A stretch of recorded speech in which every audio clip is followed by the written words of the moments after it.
You've been sold a cartoon. That giant hump. It isn't a water tank. It's a fat vault, a backup pantry the camel carries on its back.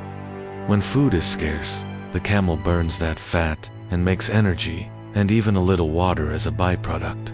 Use enough of it, and the hump softens, slumps, and can tilt to one side like a deflated backpack. That simple correction opens the door to a much stranger truth about how camels beat heat, thirst, cold, and time. And it starts with biology that looks impossible until you see how it all fits together. Camels don't survive by chugging gallons every hour. They survive by wasting almost nothing. They can lose a huge chunk of their body water and still stay on their feet. When they finally find a trough, they can drink fast and recover without their blood bursting from the rush. Their red blood cells are oval, not round, so they slip through tiny vessels even when the blood gets thicker, and they can swell without popping when water returns. Their body temperature is allowed to drift higher in the day and drop at night. That swing means less sweating and less water lost. Even their nose is a water trap. Moisture from each breath is caught and recycled before it leaves. 2 rows of long lashes shield the eyes. Slit nostrils clamp shut in a sandstorm. A thick coat insulates like a thermos blocking heat from the sun, so the skin underneath stays cooler. Wide pads on the feet spread like built-in snowshoes, so the animal floats on sand instead of sinking. The myth is tidy. The reality is an engineering manual written by nature. Here's the twist that flips the map. The camel story didn't start in Arabia at all. It started in North America, long before people wrote anything down. Camel ancestors roamed forests and open plains in what's now the United States and Canada. Fossils from the high Arctic show a giant camel living in lands that go dark for months and freeze solid. That means the earliest camels dealt with cold and hunger before they became icons of heat. A fatty hump may have first helped them survive long winters when food vanished. From there, camel ancestors crossed the Bering Land Bridge into Asia. Some relatives headed south and became llamas and alpacas in South America. The North American branch died out at home, but in Asia and the Middle East, camels met people and found a second life. 2 paths took shape: the shaggy, 2-humped Bactrian for cold deserts and high plateaus, and the 1-humped Dromedary for hot deserts and long hauls. Bactrians joined human caravans earlier in Central Asia, followed later around Arabia. The desert animal we think we know has ice in its family album. If you think you've seen a wild camel, you probably haven't. Almost every camel you meet is domestic, but one true wild species survives, barely. The wild Bactrian camel, Camelus ferus. It isn't a runaway from someone's herd. It's its own species, with a deep genetic split from domestic camels. Only a small number remain in Mongolia and China, mostly in the Gobi and Harsh basins near old nuclear test sites. That's how tough they are. Their last strongholds include places most animals avoid. These wild camels can drink brackish, mineral-heavy water that makes other livestock sick. They're built for salt and scarcity. Their biggest threat isn't winter or heat, it's people. Habitat is shrinking, undermining, and development. Domestic herds mix in and blur the wild gene pool. Conservation groups fight to protect them, but the clock is loud. Saving them isn't just saving some camels. It's saving a living branch of history. On the other side of the world, the script flips again. Australia brought in camels in the 1800s to haul supplies, scout routes, and build the telegraph lines across the red heart of the continent. Machines replaced them, and many animals were turned loose. The outback turned out to be perfect for them. Today, huge feral herds roam the interior. In drought years, they push into remote towns, breaking water pipes and crowding tanks. Managers use helicopters to cull numbers, which sparks a national argument every time. Are they a pest wrecking fragile waterholes and native plants, or a resource for meat, leather, and export? You'll hear both, loudly. Mustering crews round up camels for the halal meat trade. Others want strict controls to protect sensitive sites. One photo of a desperate herd mobbing a single tap can light up the country, and that controversy comes back every dry summer. Meanwhile, in the Gulf, camels are stars. There's big money in camel racing and camel beauty contests. That's where scandals exploded. Judges at major pageants started spotting enhancements, not grooming, cosmetic tweaks. In recent years, dozens of animals have been disqualified after checks flagged injections and fillers that puff lips or smooth facial features. Accusations surfaced about hormones too. Organizers cracked down with stricter screenings, and the prize money kept growing, so the pressure stayed high. On the racetrack, another storm forced a total rework. For years, young children rode racing camels. That brought serious safety concerns and international outrage. Laws changed, and robot jockeys took over small, remote-controlled rigs with whips and speakers. Watch a race now and you'll see camels thundering past while SUVs pace them along the rails and handlers call out commands over the radio. It's wild, modern, and safer for the kids who used to be in the saddle. Then came cloning. Elite racing or pageant camels were cloned, and the practice spread. Fans say cloning preserves champions. Critics say it warps the market in fairness. Tradition and biotech collide, and there's no sign of that debate slowing down. There's another headline camels didn't ask for. Dromedaries carry a virus called MERS-CoV. It can jump to humans and cause severe illness in rare outbreaks. That doesn't mean every camel is dangerous. People who live with camels handle them all day without problems, but public health teams keep watch. Herders in affected areas use gloves and masks during risky moments like calving. They avoid raw milk from sick animals and follow guidance when alerts go out.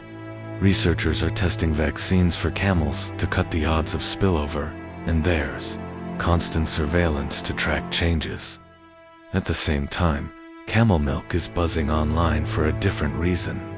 Posts claim it can fix blood sugar swings or even complex developmental conditions. The real story is more grounded. Camel milk has more vitamin C. Camels chew cud like cows, but they're not true ruminants. They have 3 stomach chambers, not 4. They ferment tough shrubs and thorny plants that other grazers avoid, burp it back up, and chew again to squeeze out every bit of nutrition. The split upper lip works like tweezers, plucking thorny leaves without injury.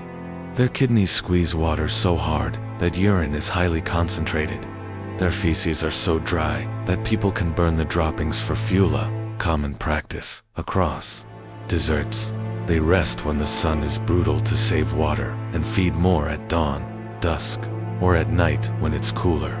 The ship of the desert nickname isn't just cute. Camels use a pacing gait, legs on the same side, move together so the body rocks slightly, smooth and efficient over long distances. When they need to move fast, they can burst up to around 40 miles per hour and sustain a strong, steady cruise over miles. The big calloused pads on their chest and legs aren't scars from kneeling on hot sand. They develop early and work like coasters so the animal can sit without burning. Every part has a function that fits the whole. The camel's coat is a weather shield more than a blanket. In heat, the thick fur reduces the amount of radiant energy that reaches the skin. Under the fur, the skin stays cooler, and the animal can delay sweating. In cold deserts and high plateaus, especially with Bactrians, that long shag keeps warmth in and wind out. Bactrians can shrug off snow and biting winds that would stun a dromedary. Dromedaries don't like deep cold, but short, cold snaps don't ruin them. Both kinds can handle more than the stereotype suggests. They also know how to orient their bodies against the sun to shave off heat gain. In a sandstorm, they fold down, clamp the nostrils, lower the lashes, and wait it out. It looks lazy from the outside. It's expert energy management from the inside. Their history with people is a logistics revolution written in hooves. Across North Africa and the Middle East, camel trains carried salt, spices, tea, and textiles across distances that would foil other animals. In parts of West Africa, salt caravans crossed the Sahara in long, steady lines that looked like moving fences. In Central Asia, Bactrian camels hauled heavy loads over frozen passes and gravel deserts, doing winter work horses couldn't handle. Families spun camel wool into cloaks and tents. Dung became cooking fuel. Milk was a staple where cows couldn't thrive. Meat, hide, and bone became tools and trade goods. The animal wasn't just transport. It was a portable set of solutions in places where the margin between enough and not enough was thin. Camels keep walking into unexpected chapters. In the 19th century, the United States Army tested a camel corps in the Southwest. The animals did fine. They carried loads, handled heat, and crossed bad ground. Bureaucracy and war ended the project, and a few animals escaped into legend. One story from Arizona told of a feral camel seen carrying what looked like a rider's skeleton. People called it the Red Ghost. Myth or mistake? The tale stuck because a camel where no camel should be feels like a glitch in reality. Far from the Americas, soldiers in ancient and medieval armies used camels to move fast across deserts and to unsettle enemy horses with their smell. Traders on the Silk Road built their fortunes on humps. Monks and pilgrims crossed waste ground that would have been impassable without a steady, water-wise beast under them. Modern traditions add new layers. In India's Rajasthan, camels still shape life in the Thar desert. Herds move with the seasons, and fairs turn towns into seas of bobbing heads and brass bells. The Pushkar fair draws crowds with trading, races, and decorated animals. Mechanization cut herd sizes over the last century, and some laws around transport and slaughter changed the economics. That sparked arguments about how to protect both culture and animal welfare.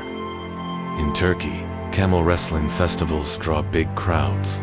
Two male crossbreeds, often a mix of Bactrian and Dromedary, face off while handlers keep things in check. Fans call it heritage. Critics raise welfare concerns. The debate repeats the same theme you see with racing and pageants. What's tradition? What's spectacle? And where do you draw the line for the animal? The science of camels isn't finished either. Genetic studies show deep splits between wild and domestic branches and reveal who moved where and when along old trade routes. Crosses between Bactrian and Dromedary create bigger, stronger hybrids. For certain tasks, especially in parts of Central Asia and Turkey, breeders tweak lines for speed, milk, fiber, or endurance the way horse breeders do for sprinting or jumping. Milk co-ops test processing methods to keep flavor while raising safety.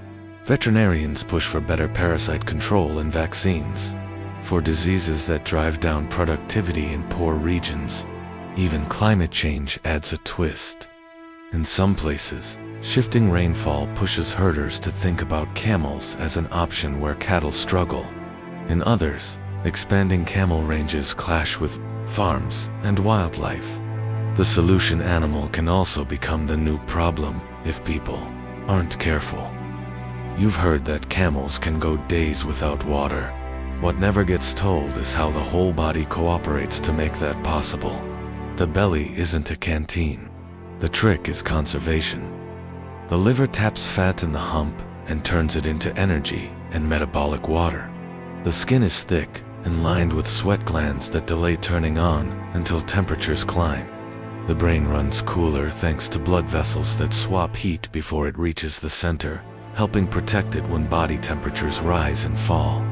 The kidneys are champions at concentrating waste. Even the intestines reclaim water with ruthless efficiency. When water finally appears, rehydration is fast. Numbers vary with size and conditions, but the speed at which a dehydrated camel stabilizes would put most mammals in shock. For a desert traveler, that's the difference between reaching the next well and becoming a cautionary tale. You've also heard that camels eat anything. That's not quite right. They're picky in a different way. They prefer tough, salty, thorny shrubs that other animals avoid. Their mouth lining is thick and ridged, so spines don't tear them up. The split upper lip grabs and twists plants with surprising precision. Their jaws grind in slow circles, cracking seed coats and shredding fiber for the fermentation chambers ahead. Inside, 3 stomach compartments host microbes that turn scrublin into calories. Gas burps back up. Cud comes with it. Chew, swallow, repeat. It isn't glamorous, but in bad lands, it's genius. You might think thick fur would be a burden. In heat, it isn't. Concentrating fat in the hump means the rest of the body carries less insulation. The fur acts like a sunshade, trapping a layer of air that slows heat transfer to the skin. The top of the coat bakes, underneath, it's cooler. That means a camel can work through a brutal afternoon while saving most of its water for something more important than constant sweating. At night, the same insulation keeps warmth in when temperatures crash. That day-night flexibility is a survival code that took millions of years to write.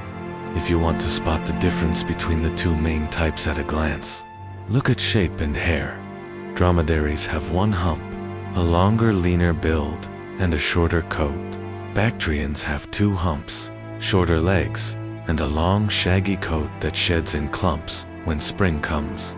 Crosses between them raised, in places like Turkey, can be massive, with heavy bones and deep chests that make them ideal for hauling or, controversially, for wrestling shows. In the wild branch, the story is harsher. Wild Bactrians look similar to domestic cousins, but tend to be smaller and more wary. They survived by being ghost-like in landscapes that most creatures can't stand. Money and prestige created a modern camel economy with its own rules. In parts of the Gulf, a champion racing camel can be worth a fortune. Stables invest in bloodlines, trainers, diets, and now even assisted reproduction. Feed formulas promise better muscle, shinier coats, and faster recovery. Trainers argue over the best sands, the right humidity, the perfect schedule. Accusations surface when results look too good. Are owners using off-book substances? Are they gaming the weigh-ins? Officials answer with more testing and bans when needed. The sport wants to look clean because the stakes are high and the audience is global. Pageants face a similar pressure cooker. The traits that score head carriage, lip shape, coat quality, symmetry sound like a dog show until you see the prize list. That's when human temptation creeps in. Injections to plump a lip, hormones to glow the coat. Judges and vets now use scans and physical checks to weed out cheats. Every season brings fresh headlines. Every season brings a handful of disqualifications. Health myths travel fast online, and camel milk sits right in that crossfire. Fans hype it as a miracle. Skeptics roll their eyes. The facts live in the middle. The milk is rich in certain protective proteins and has a different casein profile than cow's milk. Some people who react to cow's milk handle camel milk better. Some small studies suggest it can help with blood sugar control alongside standard care. That's promising. It still isn't a cure. It's food. Behavior gives away mood if you know what to watch. Calm camels keep their ears loose, eyes soft, and mouth quiet. A stressed camel lifts the head, pins the ears, grinds the teeth, and gurgles. Keep pushing and they'll try a nip or a kick. A serious bite hurts. A full-force kick can break bone. During rut, males get unpredictable, flooded with hormones, and focused on rivals. Handlers give space, tie off lines to keep control, and move slowly. Good training starts early and uses repetition without pain. A well-handled camel kneels on command, rises smoothly, and carries loads with the rhythm of a metronome. The stubborn label fades when you see patience change the whole tone of the animal. Stories wrap themselves around camels wherever they go. In North Africa and the Middle East, poetry praises the patience and loyalty of a good riding camel. Nomads give names that match a personality: calm one, runner, cloud.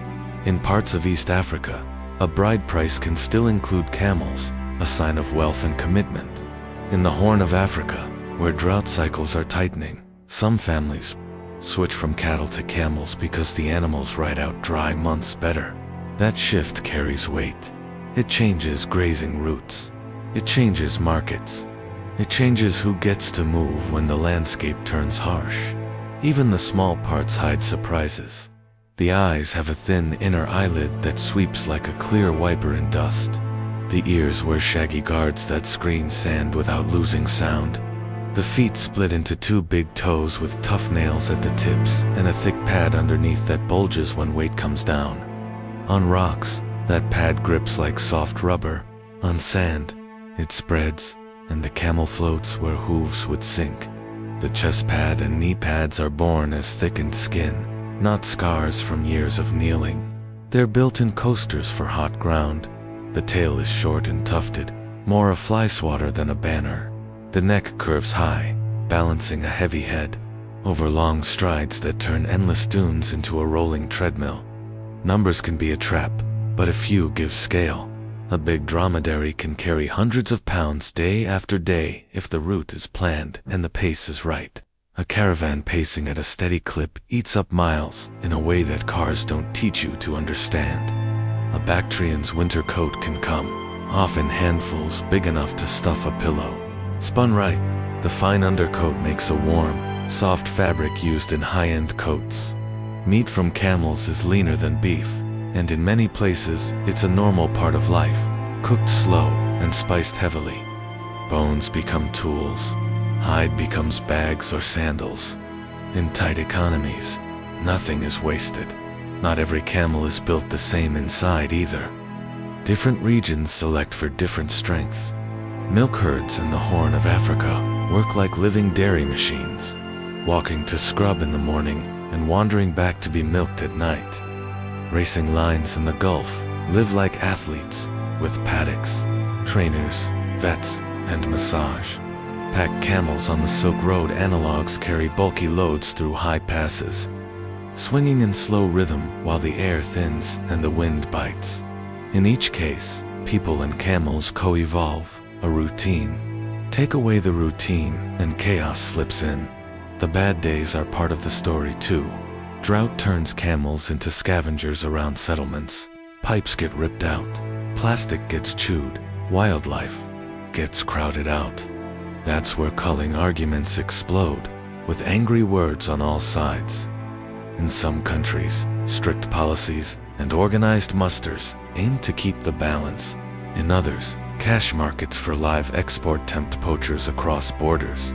Law, culture, and weather collide, and the animal in the middle just follows water and food. You can keep stacking the myths and knocking them down. Do camels store water in the hump? No. Do they hate water? Also no. A hot, dusty camel will walk straight